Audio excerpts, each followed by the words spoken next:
Viewers, এই চৈত্র মাসের তাপ ফাটা গরমে প্রচণ্ড কষ্ট।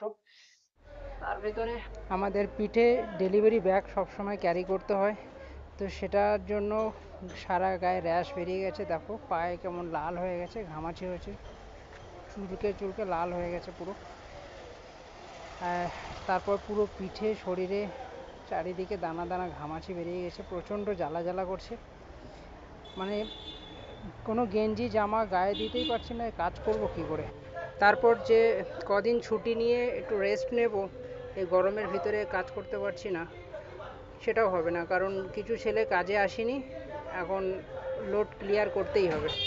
আবার কিছু কাস্টমার আছে যারা ফোনে রিসিভ করে না, যে তাড়াতাড়ি কাজটা কমপ্লিট করব, ফোন করে কাজ শেষ করব কাজটা, সেটাও হচ্ছে না। কাস্টমারগুলো কিছু কিছু কাস্টমার, সবাই নয়, তারা কলও রিসিভ করে না।